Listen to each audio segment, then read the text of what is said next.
Bismillahirrahmanirrahim. Assalamualaikum warahmatullahi wabarakatuh. Allahumma sholli ala Sayyidina Muhammad wa ala ali Sayyidina Muhammad. Alhamdulillah kita berjumpa pagi hari ini, pagi yang begitu cerah.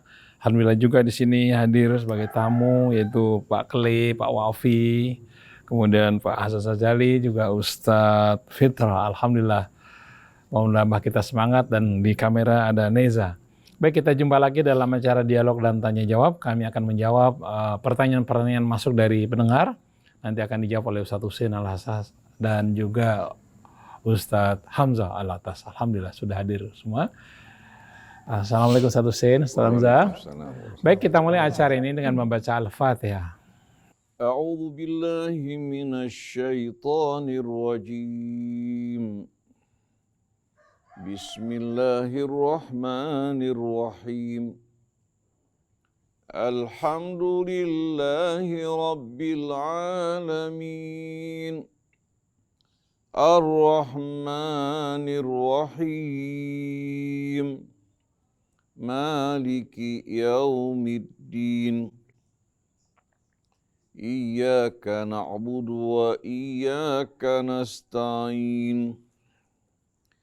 Ihdinas siratal mustaqim. Siratal ladzina an'amta 'alaihim ghairil maghdubi 'alaihim waladdallin. Alhamdulillah kita sudah membaca Al-Fatihah. Mudah-mudahan Allah mudahkan kita dalam menangkap jawaban-jawaban yang diberikan oleh Ustadz Husein dan Ustadz Hamzah dari pertanyaan-pertanyaan yang masuk ke Rasil. Dan acara ini juga disiarkan ke Radio Latansa Sukabumi, Radio Rasil di Yogyakarta, kemudian Radio Sela FM di Batam, Radio Madinah di Pontianak, Radio Rasal di Palembang, Radio Luciana No. 1 di Semarang, Radio Latansa di Sukabumi, dan Radio Komunitas di Bondowoso. Baik, kita mulai dengan pertanyaan-pertanyaan. Pertama dari Bapak Soleh di Palembang. Assalamualaikum Ustadz Husein dan Ustadz Hamzah. Di dalam surat Waqiah, Allah menggambarkan bidadari. Di dalam surat Waqiah ayat 37 dikatakan uruban atrobah, yang penuh cinta dan sebaya umurnya. Maksudnya sebaya dalam usia berapakah? Ustadz, apakah seusia ketika wafatnya atau bagaimana? A'udzu billahi minasy syaithanir rajim. Bismillahirrahmanirrahim. Alhamdulillahi rabbil alamin. Hamdan katsiran tayyiban mubarakan fih kama yuhibbu rabbuna wa yarda. Allahumma salli wa sallim wa barik ala abdika wa rasulika Sayyidina Muhammadin wa alihi wa sahbihi wa sallim. Subhanak la ilma lana illa ma 'allamtana innaka antal alimul hakim wa la haula wa la quwwata illa billahil aliyyil azim. Allahumma shrah sudurana lima rasyidi amrik. وافتح قلوبنا يا ربنا لقبول إرشادك وجنبنا الزلال والفتن والمحن والسوء والفحشاء والمنكر ونعوذ بك يا ربنا أن نتقول عليك في أمور ديننا ونسألك التوفيق والتسديد وأعنا يا ربنا على تبليغ دعوتك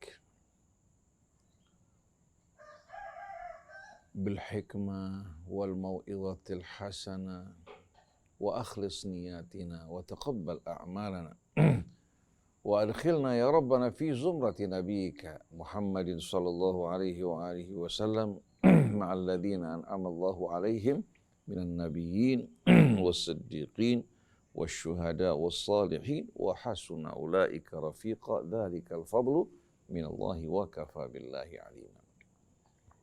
أما بعد، إخوان أخوات pendengar pemirsa, Ustadz Hamzah bin Al-Attas, Ustadz Muhammad Krisna, dan juga Ustadz Abdul Hasan Asyadili, ada Bapak Wafi, ada Bapak Klik, itu juga ada Ustadz Fitrah, Neza, dan semua kru yang menemani kita pagi hari ini.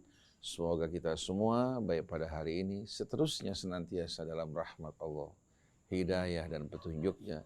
Allah memelihara, menjaga kita semua dari kesesatan dan ketergelinciran. Menjadikan kita hamba-hambanya yang tulus ikhlas mengabdi kepada Allah, berdakwah di jalannya. Mengajak kepada yang ma'ruf, mengingatkan manusia dari perbuatan yang mungkar. Semua itu kita lakukan dengan mengharapkan ridha Allah. Amin ya rabbal alamin. Salamullahi alaikum jami'an warahmatullahi wabarakatuh.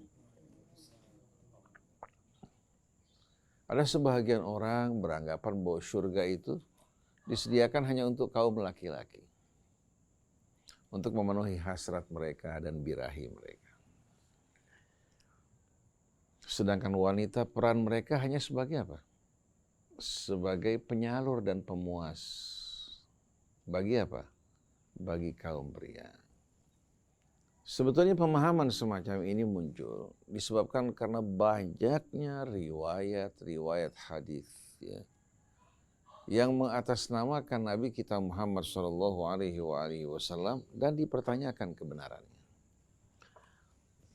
Ini yang menyebabkan akhirnya kita memiliki pemahaman yang salah. Allah sediakan syurganya bagi orang-orang yang beriman, pria maupun wanita. Wa may ya'mal minas salihati min dzakarin aw untha wa huwa mu'minun fa ulaika yadkhulunal jannata wa la yudhlamuna naqira. Siapa aja yang beriman, pria ataupun wanita, mereka akan masuk ke dalam surga. Tidak akan dizalimi sedikit pun, sekecil apapun. Itu merupakan janji Allah Subhanahu wa taala. Apabila pria, ya, Allah Subhanahu wa taala hiasi di hatinya keindahan, ya, keindahan lawan jenisnya. Kemudian Allah membimbing mereka untuk tidak menjalurkan, ya, syahwat mereka di tempat-tempat yang tidak benar secara liar. Tapi mengarahkan mereka untuk menjaga kesucian diri mereka, pasangan mereka, dan juga anak-anak mereka. Kita lihat bagaimana Al-Quran menjelaskan hak laki-laki, hak wanita, hak anak-anak dengan penuh keseimbangan, keharmonian. Sedangkan wanita, Allah Subhanahu wa taala jadikan kecantikan itu merupakan apa? Merupakan kebanggaan mereka. Oleh karena itu kita lihat bagaimana wanita-wanita yang berusaha mempercantik diri mereka, bahkan tidak sayang-sayang. Untuk apa? Untuk mengeluarkan biaya yang besar, member di salon-salonnya. Untuk apa? Untuk mempercantik diri mereka dan juga apa? Mempertahankan agar kecantikan tersebut tetap berlangsung lama. Itu merupakan kebanggaan wanita. Oleh karena itu, cinta pria dan wanita diumpamakan bagikan matahari dan bumi. Matahari memberikan kehangatan, memberikan cahaya, bumi menyerap tumbuh-tumbuhannya, hewan-hewannya, betul enggak? Termasuk juga satwa di lautan. Mereka semua butuh akan matahari. Begitu pula manusia. Jadi laki-laki sebagai pengayom dengan fitrahnya, pelindung, memberikan kehangatan. Sedangkan wanita menyambut dan menerima kehangatan tersebut. Kebahagiaan seorang wanita bisa dia mendapatkan perhatian, mendapatkan perlindungan. Tapi di saat terjadi kebalikannya, wanita yang harus menjadi pelindung, pengayom, pasti dia akan merasakan apa? Merasakan jiwanya tertekan. Oleh karena itu banyak keluhan yang mengeluhkan bahwa dirinya kurang mendapatkan perhatian dari suami. Sampai urusan kecil saja dia harus mengurus. Tapi sebaliknya, kebanggaan perempuan, kemuliaannya pada saat laki-laki memberikan perhatian, menjaganya, melindunginya, mengagumi keindahan dirinya. Betul tidak? Jadi sebetulnya antara pria dan wanita masing-masing mendapatkan kesenangan, kebahagiaan dengan fitrah masing-masing. Allah tidak jadikan jiwa wanita sama dengan pria, atau sebaliknya jiwa pria sama dengan wanita. Maka tidak akan saling melengkapi. Oleh karena itu kata insan itu menggambarkan pasangan pria dan wanita yang menyatu, yang melahirkan kata manusia yang penuh keindahan. Al-insan madaniyun bi tab'ih. Dia merindukan untuk apa? Untuk berpasangan, bersahabat, ya, untuk juga merasakan rasa keakraban. Itu merupakan apa? Kodrat. Dari apa? Dari manusia. Maka Allah berikan bimbingan mereka untuk mempertahankan semua ini. Di mana persahabatannya, kecintaannya, hubungan di antara mereka, semua didasari kebenaran, keadilan, dan keseimbangan. La tadhlimun wa la tudhlamun. Nah, Quran ya, menggambarkan bagaimana pria-pria yang menikmati pasangan mereka dari bidadari syurga. Lalu sebagian wanita bertanya, bidadari syurga, mereka tidak pernah menjalani ujian dalam kehidupan dunia. Kok mereka yang akan mendampingi suami-suami kita, lalu kita kemana? Allah nggak sebutkan bidadari syurga kan, yang mendampingi wanita. Padahal Allah sebutkan dalam suratul Waqiah, inna ansha'nahunna insya'a.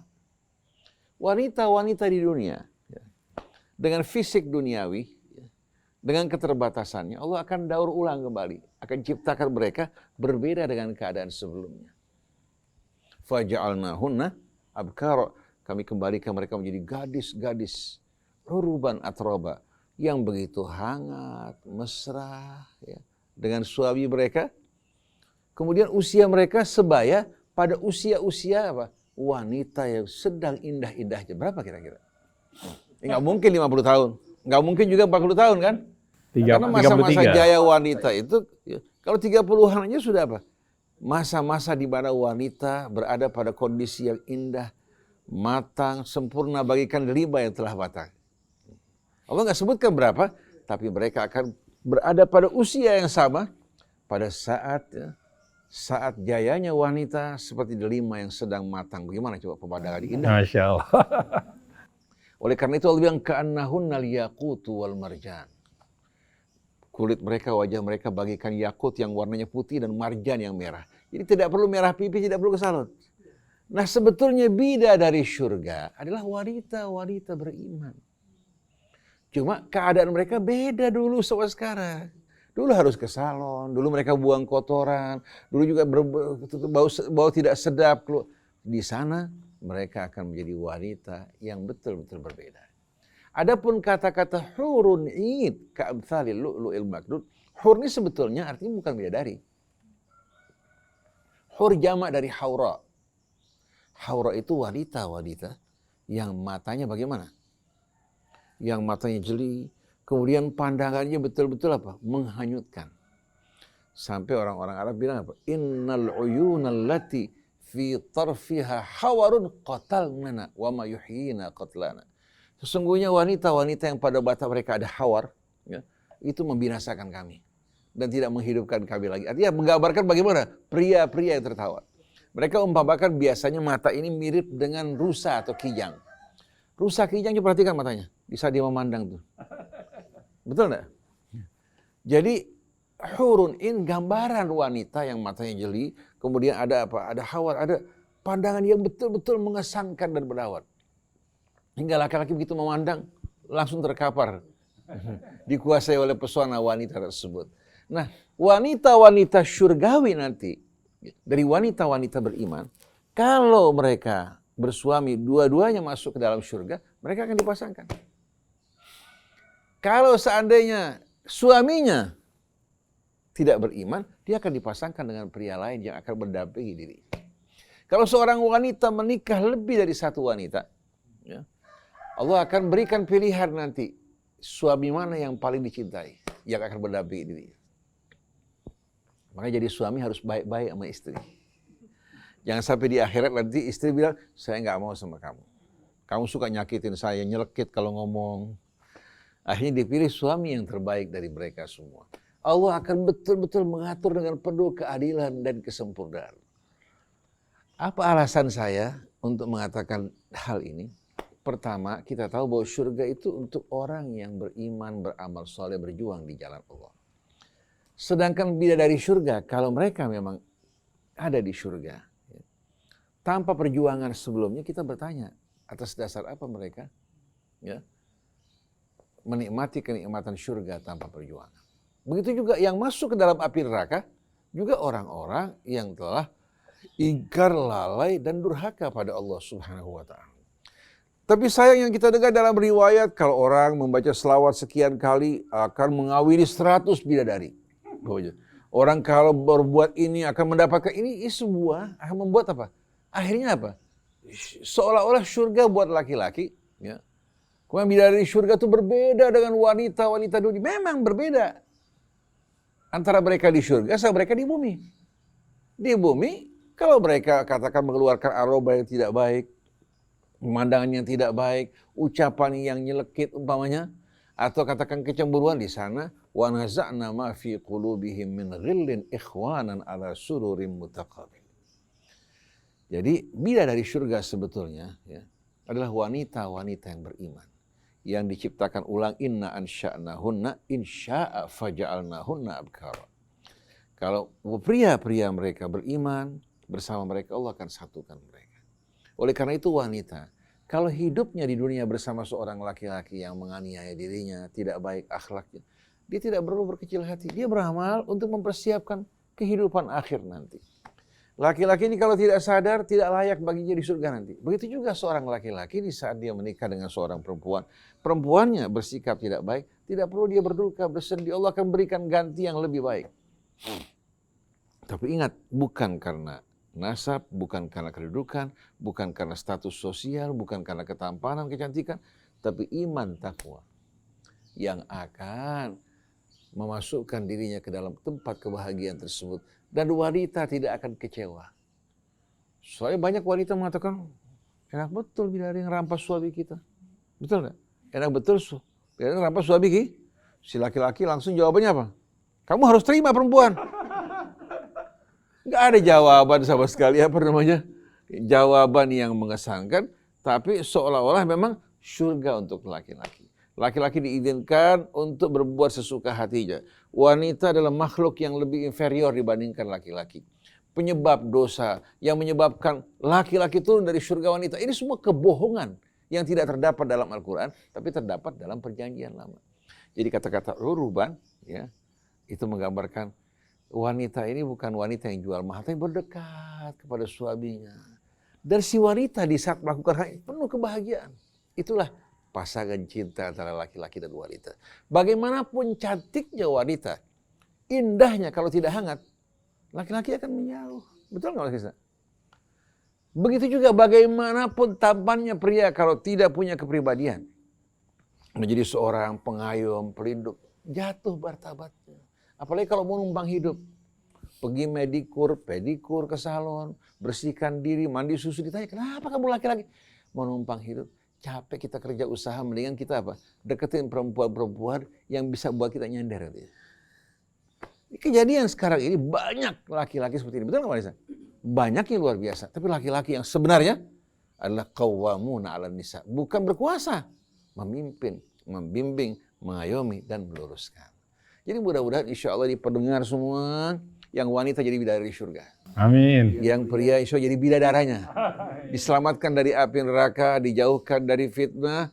Allah jadikan pasangan-pasangan kita insya Allah menjadi bidadari surgawi yang Allah gambarkan ka'annahunna liyaqutu wal marjan. Maka jangan pakai kita sayang pakai kehidupan dunia. Berat kita pegangin, kita siap-siap meninggalkan dunia. Bukan dengan putus asa, tapi karena melihat akhirat lebih indah daripada kehidupan dunia. Walal akhiratu khairun laka minal ula. Wallahu a'lam. Ustaz Hamzah. Bismillahirrahmanirrahim. Allahumma shalli ala sayyidina Muhammadin wa ala ali sayyidina Muhammad. Ya, itulah tadi yang sudah digambarkan oleh Ustaz Husain ya, tentang bagaimana kenikmatan surgawi yang dimana di sana adalah suatu kenikmatan yang sempurna, tidak seperti yang di dunia.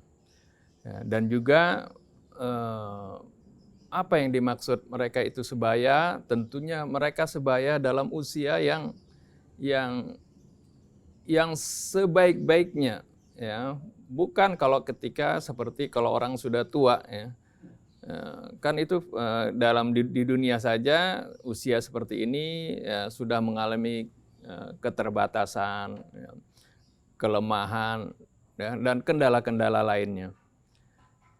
Rasulullah Shallallahu Alaihi Wasallam pernah bercanda, artinya ketika datang seorang nenek-nenek kepada beliau minta didoakan agar supaya dia bisa masuk surga. Lalu Rasulullah SAW katakan, oh, di surga nggak ada nenek-nenek.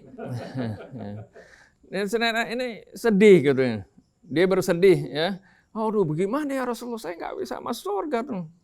Enggak, ya itu kan nanti kamu ini orang tua, nenek-nenek itu akan dikembalikan lagi. Dibacakan tadi ayat yang tadi, inna ansha'nahunna insya'a faja'alnahunna abkara. Jadi dikembalikan yaitu manusia nanti ya, pada usia-usia kematangannya, kesempurnaannya, dan bahkan di surga itu mereka mengalami suatu kenikmatan yang sangat sempurna yang tidak seperti di dunia, segala sesuatunya mengalami keterbatasan. Karena alamnya sudah berbeda. Kalau di sini alamul asbab wal musabbabat ya. Di sana alam yang alamul musabbib. Jadi alamnya sesuai dengan kehendak Allah Subhanahu wa taala. Ya, ingin sesuatu, ya, ingin buah, tinggal apa keinginannya langsung ada di sana. Enggak seperti kita di dunia mesti metik dulu, mesti apa menanam dulu seperti itu. Mau menginginkan sesuatu mesti diolah dulu, dimasak dulu dan seterusnya. Kalau di sana semuanya apa yang diinginkan langsung ada sesuai dengan kehendak Allah Subhanahu wa taala. Wallahu a'lam. Di akhirat nggak lagi tetangga yang ribut ya, tetangga ribut, cemburu-cemburuan, jelas-jelasan, sebuah rukun damai insyaallah. Baik, sekarang kami silakan kepada Ustaz Fitrah untuk bertanya. Silakan Ustaz Fitrah. Assalamualaikum warahmatullahi wabarakatuh. Terima kasih kepada Pak Krisna, Ustadz Hussein dan Ustadz Hamzah atas kesempatan yang diberikan. Yang ingin kami tanyakan di sini yaitu berkenaan akhir ayat dalam surah Al-Maidah dari ayat 44, 45 dan 47 kalau nggak salah. Di situ akhir ayatnya awalnya waman lam yahkum bima anzalallah, tapi ujungnya berbeda semua. Kadang Allah mengatakan, di sisi lain Allah mengatakan al-fasikun, ada zalimun, ada kafirun.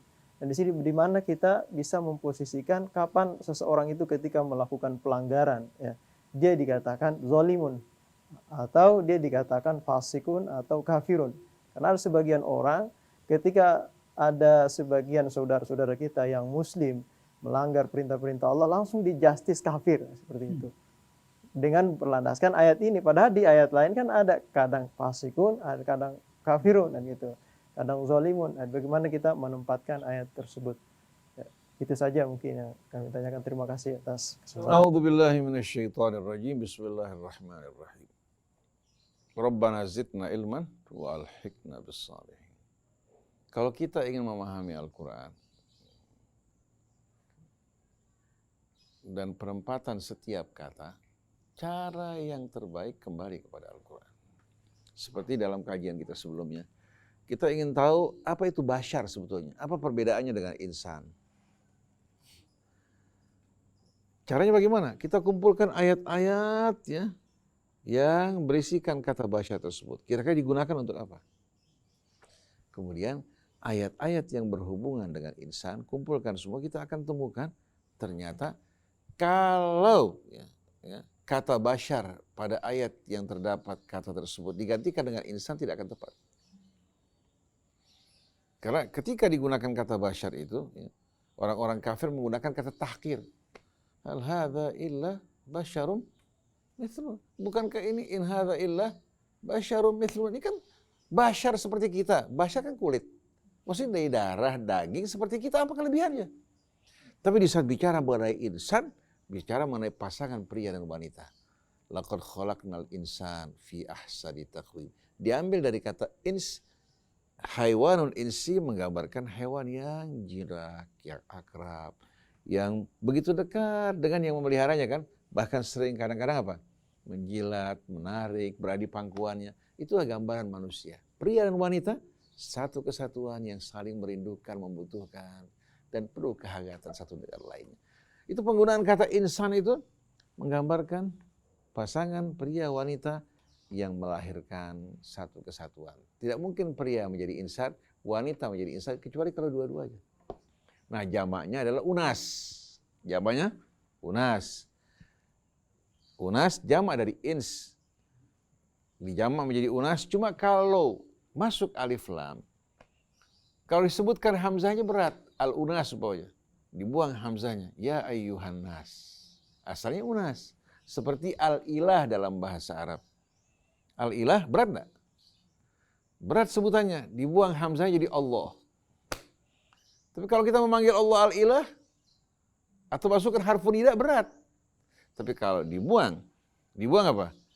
Dibuang ya, dia buang alif lamnya, kemudian diidgham lam dengan lam menjadi Allah. Tadinya al-ilah dibuang hamzahnya jadi Allah. Menunjuk kepada al-ma'bud bihaq. Itu merupakan apa? Merupakan pemakian dalam bahasa Arab yang sering dilakukan. Oleh karena itu, kalau kita ingin memahami apa itu arti ins, apa itu arti insan, apa itu arti bashar, begitu juga apa itu takdir, jangan ambil keterangan dari luar.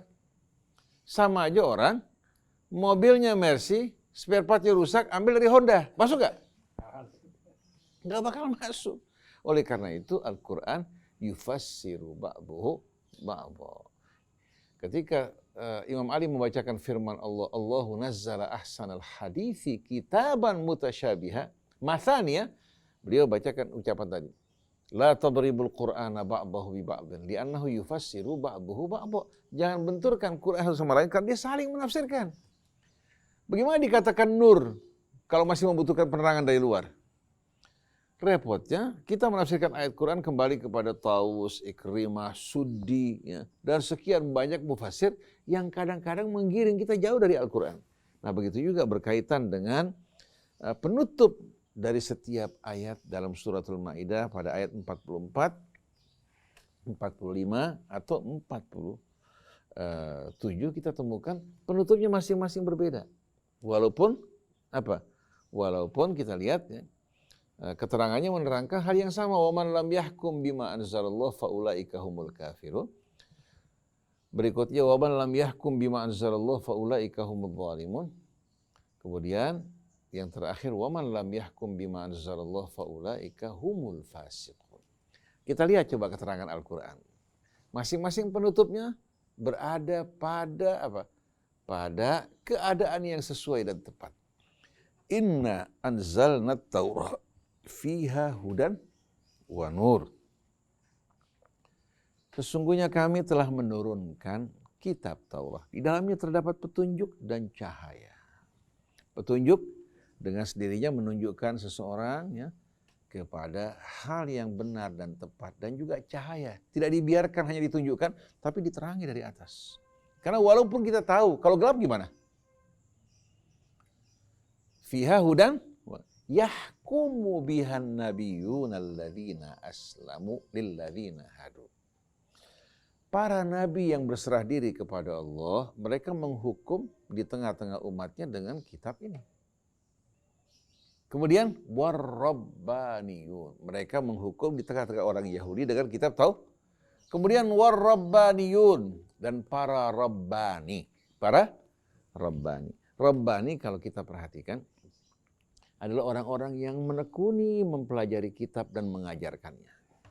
Seperti dalam bahasa apa? Sanskerta, kita mendengar kata sastri yang kemudian menjadi santri. Asal kata ini menunjuk kepada orang yang ya, biasanya menekuni dan mempelajari kitab suci dari guru-guru mereka. Ini bahasa-bahasa tua digunakan untuk mereka-mereka yang menekuni mempelajari kitab suci.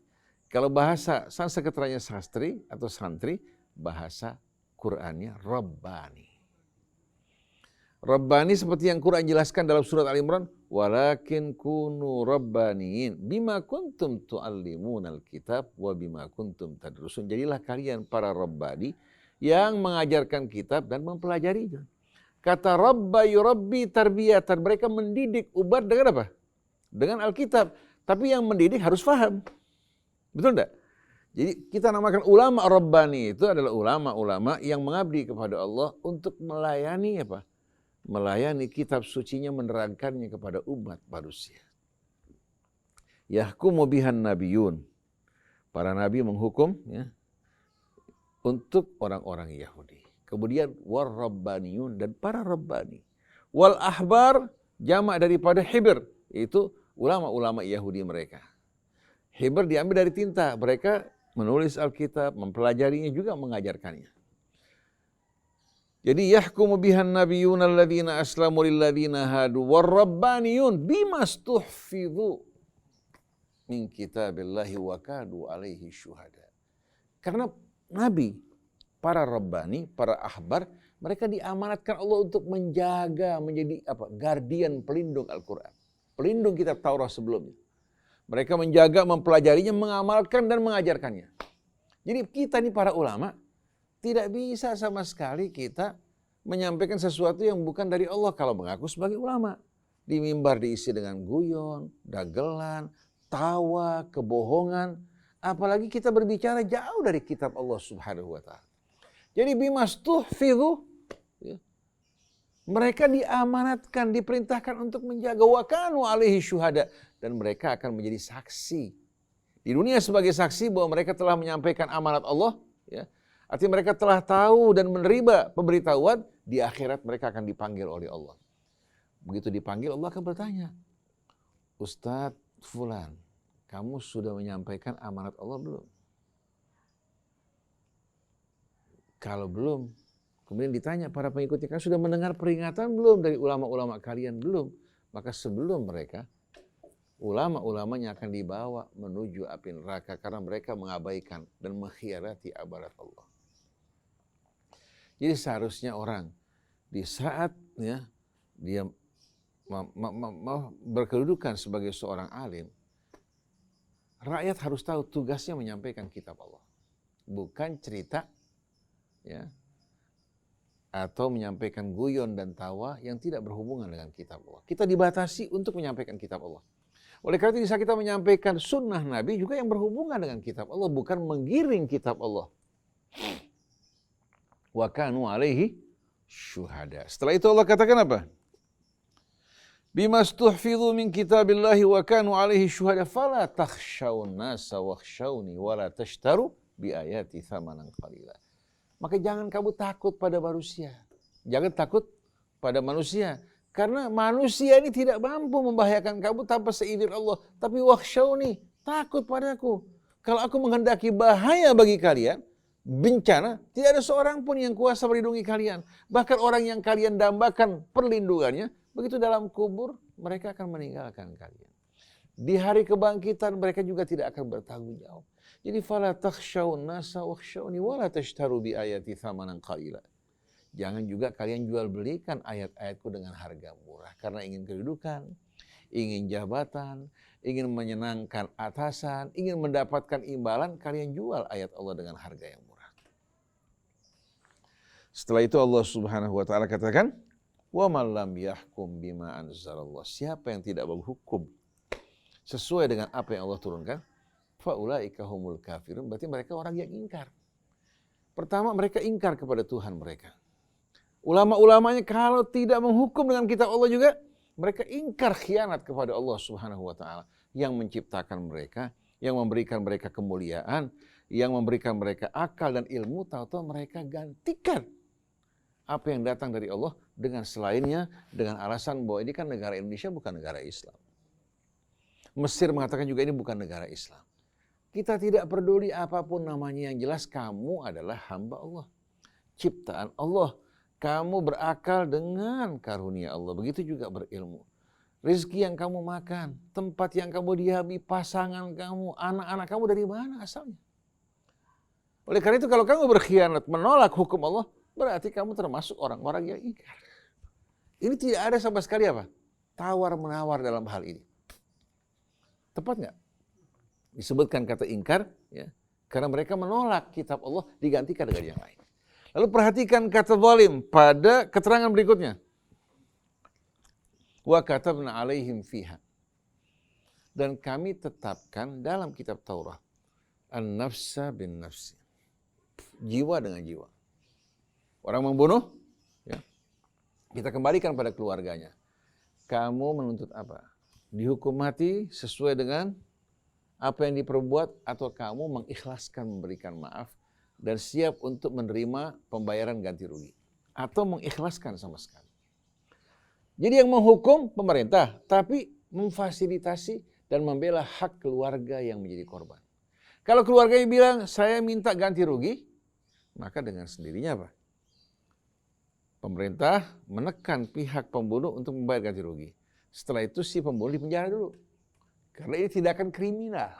Walaupun terhadap yang bersangkutan selesai, tapi ini kriminal, orang mesti diberikan ta'zir dan pelajaran supaya bertobat. Bukan dengan serta-merta dia punya uang, dia bayar, kemudian bebas begitu aja. Enggak. Oleh karena itu dalam hukum positif pun, ada yang dihukum berdasarkan delik aduan. Tapi kalau kriminal tidak. Kalau kriminal, pembunuhan bukan delik aduan. Kasus pembunuhan di mana? Di kilometer 50, itu bukan delik aduan, kriminal. Walaupun keluarganya tidak menuntut, negara harus apa? Harus melakukan investigasi dan menghukum yang bersalah. Karena kalau dibiarkan akan muncul celah hukum, nanti akhirnya orang lain melakukan hal yang sama. Ini berbahaya, bisa menimbulkan apa? Bisa menimbulkan betul-betul kerusakan negara dan bangsa. An-nafsa bin nafsi, wal aina bil aini, wal anfa bil anfi, wal udhuna bil udhun. Kemudian wasinna bis sinni, jiwa dengan jiwa, mata dengan mata, hidung dengan hidung, telinga dengan telinga. Begitu juga gigi dengan gigi, satu gigi diganti dengan. Kemudian wal juruha qisas, luka dihukum sesuai dengan apa? Apa yang dilakukan? Qisas artinya mengikuti apa yang dilakukan. Kalau seandainya pihak yang dilukai mengatakan kamu tidak perlu dihukum, katakan dia punya jari hilang, ya, saya minta ganti rugi aja. Tapi ganti rugi yang pantas. Jangan jari yang Allah ciptakan yang begitu berharga dibayar cuma 1 juta, 2 juta. Di Australia seorang pemuda kita kerja di satu perusahaan. Tahu-tahu tangannya, ya, kena mesin potong, putus. Akhirnya diberikan ganti rugi buat dia. Yang membuat dia bisa menggunakan itu uang untuk hidup seumur hidup tanpa harus kerja. Akhirnya dapat ganti rugi, dia pulang ke rakyat Indonesia. Pulang ke Indonesia dengan apa? Karena apa? Karena mereka menghargai manusia. Kalau kita memandang ayam lebih berharga dari manusia. Kalau ayam hilang dicariin, kucing hilang dicariin, tapi kalau manusia hilang diabaikan. Coba lihat, bagaimana orang merawat kucing Anggora, kucing Persia, betul enggak? Merawat burungnya, merawat ininya, luar biasa perhatiannya. Sedangkan manusia yang susah datang minta bantuan tidak dipedulikan sama sekali. Jadi Allah jawab setelah itu, wa man lam yahkum bima anzalallah. Orang yang tidak menghukum dengan hukum Allah yang penuh keadilan, berarti orang yang zalim. Katakan umpamanya orang yang mencuri atau bunuh orang di penjara. Tapi merugikan bagaimana derita keluarganya. Adil nggak? Jadi kalau orang menurut hukum Allah yang begitu adil, ya, jiwa dengan jiwa, mata dengan mata, kemudian hidung dengan hidung, telinga dengan telinga, gigi dengan gigi, ya, kemudian luka yang diakibatkan seseorang disesuaikan pembalasannya. Orang yang tidak setuju ini berarti orang yang zalim, kecuali kalau Quran menghukum dengan cara tidak adil. Kalau orang kaya dikecualikan, orang miskin dihukum berat, itu tidak adil. Kalau ini kan jelas sama semuanya. Tapi orang-orang yang sok membela hak asasi manusia, itu hukuman mati itu sudah nggak sesuai dengan keadilan. Kamu nggak merasakan keluarga kamu terbunuh. Kamu nggak merasakan suami kamu terbunuh. Kamu nggak merasakan istri kamu terbunuh. Kamu nggak merasakan anak kamu terbunuh. Kalau dalam Islam, diminta pendapat dari keluarga terbunuh. Apa yang kalian inginkan? Bisa tebusan, bisa dihukum mati sesuai dengan perbuatannya. Yang penting apa? Hati mereka dipuaskan. Kalau tidak, nanti kalau saat ini orang keluar dari penjara, bisa saja pihak keluarga melakukan pembalasan dendam. Karena kebencian belum hilang. Berapa banyak orang dihukum dengan hukuman yang ringan membuat akhirnya apa? Keluarganya dendam melakukan pembalasan. Di Mesir ada kebiasaan seperti ini. Orang-orang dari wilayah Sa'id, ada Manufi, ya, Kairo itu masuk wilayah Manuf, yang ringan-ringan. Tapi kalau wilayah Sa'id, ya, itu orang-orang yang keras. Kalau sampai satu keluarga yang terbunuh, ya, hukum tidak sama sekali melindungi dia, atau orang ini lari, walaupun lari ke Eropa, ini orang kerja keras untuk bisa berangkat ke Eropa. Kemudian apa? Dia temukan itu orang, baik di kendaraan di mana pun juga, ya. Dia gunakan senjata, dia tembakkan pada orang tersebut. Dia bilang, akhadtu bitari, saya ambil pembalasan saya. Walaupun dia masuk penjara, walaupun dihukum mati. Yang penting apa? Dia bisa balaskan dendamnya. Sampai pernah kejadian di Mesir, seorang pembunuh, ya, ternyata dihukum tidak sesuai dengan apa? Dengan kejahatan yang dibuat. Keluarganya mengejar ini orang, sampai satu waktu ketemu di kereta api. Sedang duduk, ini orang menggunakan senjata mortirnya, senjata AK-nya, membunuh ini orang di depan umum. Dengan bangga dia mengatakan, akhadtu bitari. Saya apa? Saya mendapatkan, sa'ru itu dendam. Jadi maksudnya, dendam saya dapat saya lampiaskan. Setelah itu dia masuk penjara, tidak punya soal. Nah kalau sampai berhadapan dengan orang-orang semacam ini, yang menyimpan dendam, berarti keadilan tidak ditegakkan. Tapi kalau seandainya mereka sendiri yang memutuskan mau hukuman mati atau menerima ganti rugi, berarti mereka sudah apa? Sudah betul-betul dipuaskan. Kalau mereka melakukan pembalasan setelah ini, berarti kesalahan pada pihak mereka. Maka Allah bilang, wa man qutila mazluman, siapa yang terbunuh secara aniaya, faqad ja'alna liwalihi sultana. Kami berikan hak pada walinya, ya. Fala yusrif fil qatli. Tapi jangan melampaui batas. Pembunuh, ya dia bunuh, kemudian apa? Dia cari lagi orang lain. Supaya satu orang bilang, kamu bunuh anak saya akan bunuh. Bukan hanya kamu, tapi anak-anak kamu juga saya akan bunuh. Itu nggak boleh dalam Islam. Hanya boleh berlaku pada yang berbuat kejahatan. Dan kalau ada pengadilan, seharusnya dikembalikan pada pengadilan agar tidak menjadi brutal dan liar. Jadi wa man lam yahkum bima anzalallah fa ulaika humudz zalimun, yang menolak keadilan Allah berarti sengaja dia ingin berbuat aniaya. Nah, di Indonesia kita lihat berapa banyak orang terbunuh, mengalami kecelakaan, tidak mendapatkan haknya sebagaimana mestinya. Setelah itu, wa qafaina ala atharihim bi Isa ibn Maryam musaddiqan lima baina yadayhi minat Taurat. Dan kami susul setelah kitab Taurat, setelah Nabi sebelumnya, dengan Isa ibnu Maryam. Yang bertugas untuk membenarkan, menegaskan apa-apa yang dibawa oleh para Nabi sebelumnya. Artinya hukum Taurat ini berjalan. Berlaku juga untuk apa? Umat Nabi Allah Isa alaihi salatu wassalam, dan berlaku juga untuk umat kita. Kemudian, wa musaddiqan lima baina yadayhi minat Taurah, juga menegaskan kembali, ya, apa yang Allah turunkan dalam kitab Taurat. Wa hudan wa mau'izatan lil muttaqin, dan juga petunjuk, ya, dan nasihat bagi orang-orang yang bertakwa. Wal yahkum ahlul injili bima anzalallahu fih, dan hendaklah ahlul Injil menghukum sesuai dengan apa yang Allah turunkan dalam kitab Injil.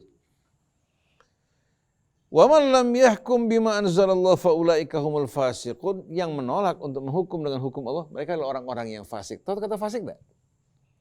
Fasaqa as-sahmu atau ar-rumhu. Kalau orang memanah atau melempar lebing tidak mengenai sasaran, meleset keluar. Nah, orang-orang yang tidak menolak hukum Allah Subhanahu wa taala dari pengikut Nabi Allah Isa alaihi salatu wassalam masuk dalam kategori orang yang fasik.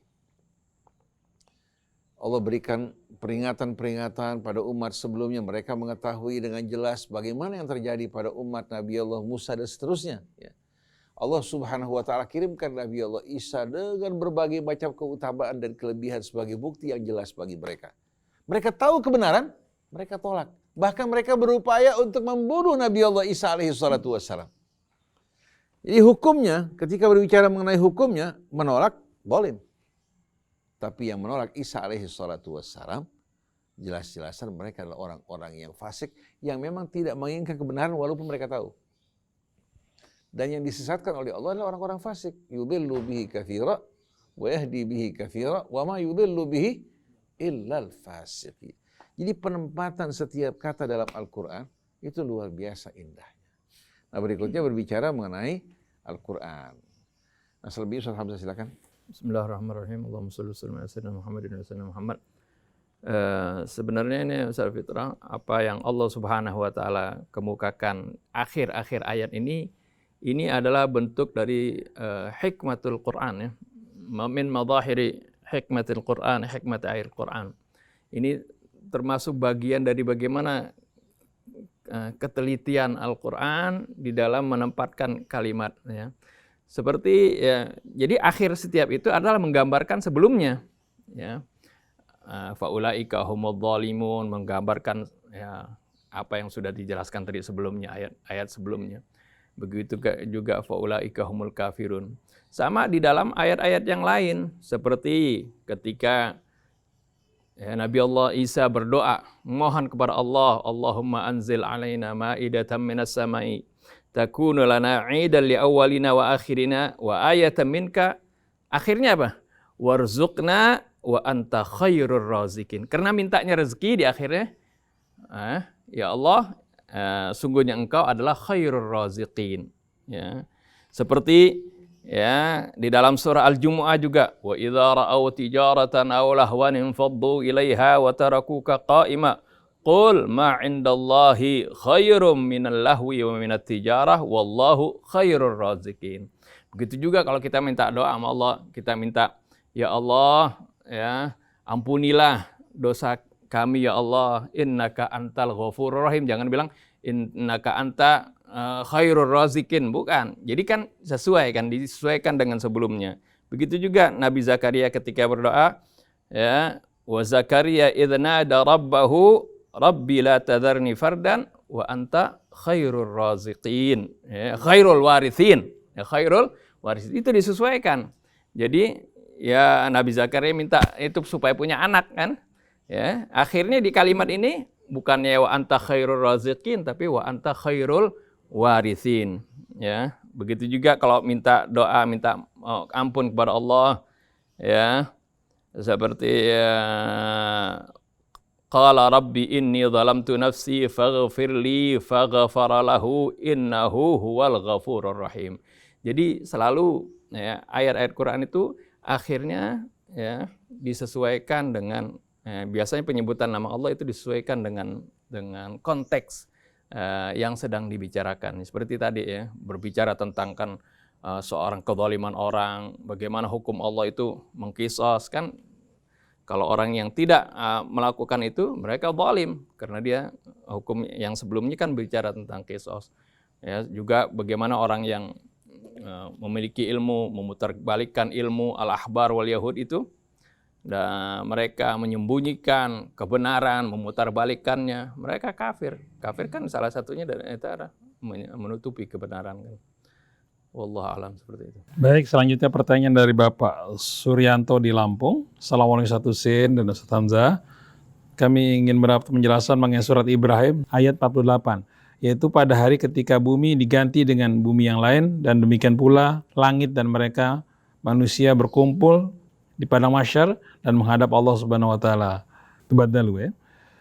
Mohon penjelasan, apakah bumi di sini bumi yang direnovasi lagi atau bumi yang baru lagi? Bismillahirrahmanirrahim.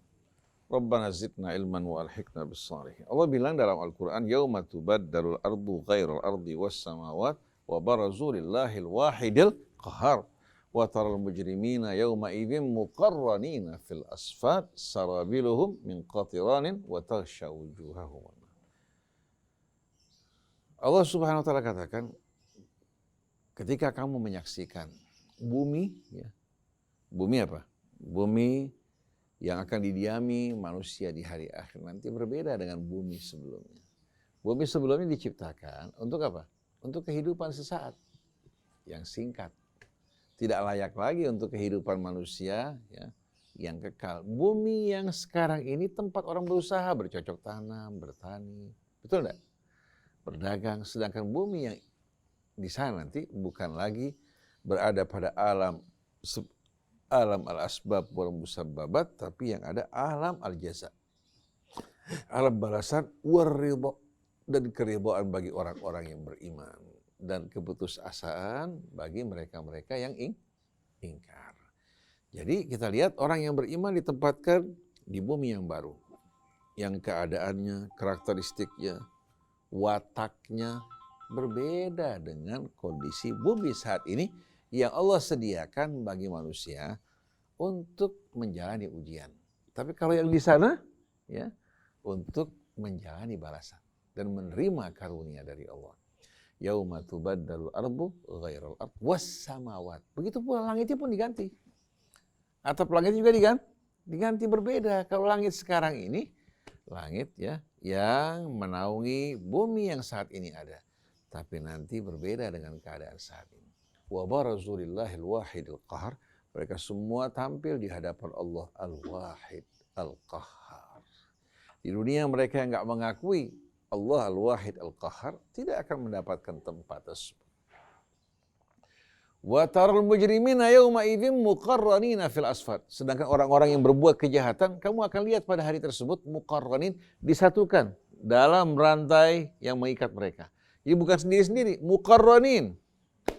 Mereka digiring, ya, diikat oleh rantai secara bersamaan menuju api neraka. Wa taral mujrimina yawma idzin muqarranina fil asfad sarabiluhum min qatiranin wa taghsha wujuhahumun nar. Untuk menambah derita mereka, mempercepat siksaan mereka, pakaian mereka dari apa? Dari ter, bukan dari bahan apa? Tetoron, bukan dari bahan polyester, bukan dari katun, tapi pakaian yang mereka pakai dari qatiran, ter. Begitu kena api gimana? Ter nggak? Wal iyadzubillah. Aspal yang dicairkan tuh yang cair, ya. Kalau pada saat digiring disirami itu ter tuh. Itu wal iyadzubillah dijadikan sebagai pakaian mereka. Begitu kena api, jangan ditanya panasnya. Sarabiluhum min qatiran wa taghsha wujuhahumun nar. Wajah mereka diselimuti oleh api. Wal iyadzubillah. Jangan ngarepin mampir ke neraka. Jangan berharap untuk mampir. Karena ada orang bilang, ya orang paling setahun, 2 tahun dalam neraka. Jangan pernah mimpi walaupun hanya 1 menit. 1 hari di sana sama dengan 1000 tahun dalam kehidupan dunia. Minta keselamatan dari api neraka. Jadi kita lihat ya, sebagaimana manusianya berubah, inna ansha'nahunna insya'a. Beda manusianya yang sekarang dengan manusia yang di sana. Kenikmatannya tiada batas. Sedangkan di dunia kan semua ada batasnya. Manis kalau kelebihan jadi enek. Asin kalau keasinan, darah tinggi. Betul enggak? Apa saja yang berlebihan, hilang nikmatnya.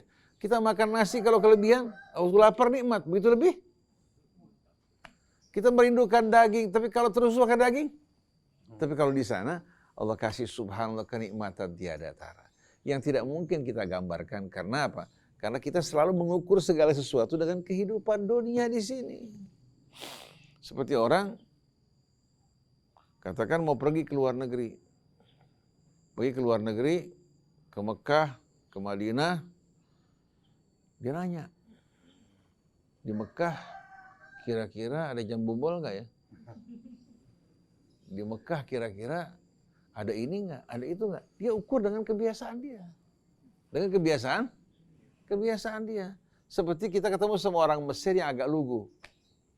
Karena orang Mesir kebanyakan dalam pengetahuan umum tertinggal. Ahli-ahli. Kalau yang ambil matematik dia menguasai matematik. Tapi tidak lebih dari itu. Tidak kuasai yang lain.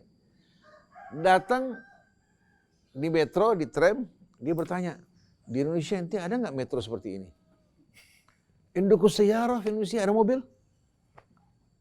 Kemudian induku ta'irat, ada pesawat. Bayangin coba. Dia nanya macam-macam. Karena apa? Dianggap Mesir ini ummud dunia, ibunya dunia. Jadi sebagai gambaran, orang selalu ingin mengukur sesuatu dengan alam yang biasa dia lihat. Nah kita nih karena ingin mengukur kehidupan akhirat dengan dunia, nggak bakal ketemu sama sekali. Berbeda hakikatnya. Ketika Allah gambarkan nikmat surga, Allah bilang wa utubihi mutasyabiha. Namanya sama, ya. Tapi hakikatnya beda, rasanya juga beda semuanya. Jadi semua kenikmatan surga, baik itu pasangan mereka di akhirat, keadaan mereka, makan mereka, minuman mereka, walaupun namanya sama, tapi hakikatnya berbeda. Nah ini perlu untuk kita pahami bahwa kita jangan sekali-kali mengukur alam akhirat dengan alam dunia ini. Begitu juga jangan kita suka banding-bandingkan Allah dengan tolak ukur kehidupan atau dimensi yang kita apa? Yang kita hadapi. Bismillahirrahmanirrahim. Allahumma shalli ala sayyidina Muhammadin wa ala sayyidina Muhammad. Jadi memang seperti yang udah dijelaskan tadi oleh Ustaz Husin. Jadi nanti setelah hancurnya dunia ini, alam semesta ini hancur ya, dengan terjadinya kiamat, Allah Subhanahu wa taala nanti akan kembalikan lagi ya, Allah ciptakan lagi. Yaitu dengan firman-Nya ini, yauma tubaddalul ardu ghairal ardi was samawat. Jadi pada hari nanti bumi diganti dengan bumi yang lain, ya, ghairal ardi, bukan bumi yang sama. Jadi begitu juga langit-langitnya. Artinya kondisinya berbeda, hukum-hukum alamnya berbeda, waktunya. Kalau di sini kan kita waktunya ya sehari 24 jam kan. Di akhirat diisyaratkan oleh Allah Subhanahu wa taala, inna yawman 'inda rabbika ka'alfi sanatin mimma ta'udun. Ya, harinya, waktunya pun berbeda, kondisi ya udaranya dan sebagainya berbeda. Ya, ini digambarkan oleh Allah seperti itu. Ya, dan di akhirat pun nanti ketika di surganya juga seperti itu. Jadi kenikmatan ya tidak seperti kenikmatan kita di dunia. Kita makan suatu ya, makan rambutan itu juga besoknya kita makan lagi sama rasanya. Kalau tapi ya, di akhirat ya, rupanya sama. Kemudian ketika makan ada kenikmatan lain, ada kenikmatan yang lain lagi seperti itu. Karena di dunia ya, dunia ini adalah tempat cobaan buat kita. Buat kita melakukan sesuatu perlu ada usaha, perlu ada upaya, kita ada capek di sana ya. Kesenangan nggak selalu ya. Ketika Allah Subhanahu wa taala mengingatkan Nabi Allah Adam saja ya, di dalam surat Thaha Allah sebutkan, ingat kalau waktu di surga, innalaka la alla tajua fiha wa la ta'ra wa annaka la tadma'u fiha wa la tadha. Ya, sungguhnya kamu kalau di dunia nggak akan merasakan kelaparan, nggak merasakan akan tidak memiliki pakaian atau semuanya kesempurnaan di sana. Nggak merasa haus, nggak merasa kepanasan, ya, nggak merasa keletihan karena ya, suasananya lain di sana. Ya, kalau di dunia adalah memang tempat cobaan, kita harus capek. Nah, capek kita dinilai oleh Allah SWT. Kita berusaha, di sana ada penilaian. Kalau sana udah daru jaza, ya, tempat balasan dari Allah Subhanahu wa taala. Oleh karena itu ya, segala sesuatunya ya, berbeda dengan yang sekarang. Ya, dan juga segala kenikmatan yang ada di sana juga berbeda dengan apa yang ada di dunia ini. Allah alam. Baik, ini mungkin pertanyaan yang terakhir dari Bapak Romi di Banyuwangi. Assalamualaikum Ustaz Husin dan Ustaz Hamzah. Di dalam surat Al-Baqarah 286, Allah tidak membebani seorang melainkan sesuai dengan kesanggupannya. Tapi kenapa ada orang yang cobaannya berat di luar kesanggupannya sehingga menyebabkan dia bunuh diri? Bismillahirrahmanirrahim. Alhamdulillahirabbil alamin. Allahumma shalli ala Muhammad wa ali Muhammad. Allah Subhanahu wa taala menetapkan taklif, tugas kepada hamba-hambanya. Setiap hamba-hambanya ditugaskan sesuai dengan kemampuan. Orang kalau punya duit cuma 100.000, gak disuruh berinfak 1 miliar. Betul gak? Beda dengan negara. Walaupun gak punya duit, gak mampu bayar listrik, dicabut listriknya. Betul gak? Gak mampu bayar PBB, kena denda. Betul gak? Tapi kalau Allah tidak, la yukallifullahu nafsan illa wus'aha, la yukallifullahu nafsan illa ma ataha. Laki-laki di saat dia berpisah dari istrinya, dikenakan kewajiban untuk memberikan nafkah iddah, ya. Dikenakan juga kewajiban untuk memberikan nafkah buat anak-anaknya. Disesuaikan dengan kemampuan. Yuridullahu bikumul yusra wala yuridu bikumul usra. Allah inginkan kemudahan bagi kalian, tidak menginginkan kesulitan. Tapi manusia yang suka mempersulit dirinya. Allah perintahkan orang untuk menikah. Allah perintahkan enggak supaya bikin pernikahan di Shangri-La, di Hilton Hotel, atau katakan di gedung apa? Gedung-gedung Kartini, ya, yang di mana? Yang di Saharjo, Subroto, ya. Atau Allah Subhanahu wa Ta'ala perintahkan menikah dengan tujuan untuk menjaga kesucian dan kehormatan, untuk membuat mereka hidup berpasangan, saling bekerja sama hingga merasakan ketentraman dan kenyamanan. Nggak ada perintah Allah untuk buang uang sekian, harus begini, harus begitu. Yang menetapkan adanya pagar ayu sampai keluar duit puluhan juta buat bahannya, sampai ratusan juta. Yang menetapkan pelaminannya harus sekian, ada ucapan terima kasihnya sekian, kemudian cateringnya harus dari sini, di gedung ini siapa coba? Manusia. Nah di saat dia lakukan, akhirnya utang sana sini, waktu habis pengantin, debt collector datang, stres, bunuh diri, yang salah siapa? Manusianya. Kenapa manusia yang berbuat ke Allah yang disalahin? Betul enggak? Sama aja orang beli mobil, muatannya cuma 5 ton. Dipaksa 10 ton, biar tarikan lebih banyak sedikit. Seperti orang yang ngangkut pasir di Cibangkok. Jelas-jelasan kemampuannya terbatas, diberikan beban yang lebih besar. Jalan sambil nanjak terseok-seok, patah dia punya as. Rusak mobilnya. Datang ke dealer, saya baru beli sebulan, udah rusak, saya minta ganti rugi. Dealer bilang nggak ada ganti rugi. Kamu berikan beban berapa banyak? Dealer melakukan penelitian, ternyata bebannya 2 kali lipat. Yang salah siapa? Orang mabok, orang diperintahkan jangan minum khamar, jangan berjudi, jangan main perempuan. Dia main perempuan, dia berjudi. Akhirnya kena penyakit kotor, yang disalahin Allah, dia bunuh diri. Atau dia korupsi. Habis korupsi, ketangkep sama KPK, ya. Kemudian apa? Dipenjarakan sekian puluh tahun umpamanya, hartanya diambil. Istrinya marah sama keluarganya. Pokoknya kalau saya berdoa nggak diterima sama Allah, saya nggak mau sholat lagi. Jangan sholat. Sholat orang kayak kamu gak ada harganya. Menodong Allah Subhanahu wa Ta'ala, yang buat salah dia, yang khianat dia. Begitu gak dikabulkan doanya supaya dikeluarkan atau bisa nyogok-nyogokan, dia gak mau sholat lagi, gak usah sholat. Allah gak butuh sama kamu. Jadi dia yang berbuat, Allah yang disalahkan. Jadi kalau seandainya ada orang terjepit sampai bunuh diri, coba tanya sebabnya karena apa. Tapi lihat perintah-perintah Allah dalam Al-Quran. Selalu disesuaikan dengan kemampuan manusia. Ma ja'ala alaikum fid dini min haraj fa inna ma'al usri yusra, inna ma'al usri. Sampai orang kalau lapar, adanya hanya babi, dia harus makan babi untuk menyelamatkan hidupnya. Jangan biarkan dirinya binasa. Betul enggak?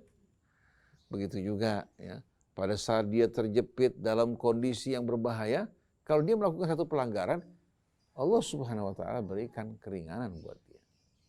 Dia tidak dihukum karena dia mencuri untuk memberikan makan istrinya, anaknya yang lapar, atau untuk memberikan obat buat mereka. Justru dicarikan solusi, cuma diingatkan jangan ulangi lagi perbuatan kamu. Oleh karena itu kalau ada pencuri di satu kampung dia mencuri, ya, karena orang kampung nggak memberikan apa? Nggak berikan bantuan buat dia pada saat susahnya, semua orang kampung yang mengabaikan tanggung jawab yang mampu. Jadi Islam itu betul-betul agama yang disesuaikan dengan kemampuan manusia. Tapi kalau dia bilang saya nggak mampu sholat, kenapa? Males. Ini nggak bisa diterima, betul nggak?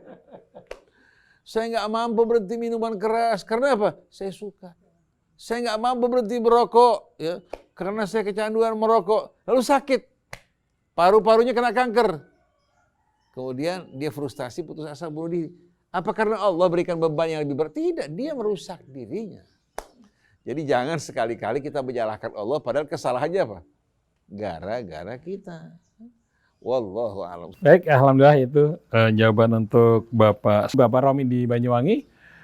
Maka dengan demikian sudah kita sudahi acara dialog dan tanya jawab. Kita akan jumpa lagi pada minggu depan. Terima kasih Ustaz Hussein, Ustaz Hamzah. Baik, saya Muhammad Krishna, kemudian juga Neza, kemudian juga Anis Mualim, Fahri, dan Yusuf Bangkit. Mohon pamit. Wabillahi taufiq wal hidayah. Assalamualaikum warahmatullahi wabarakatuh.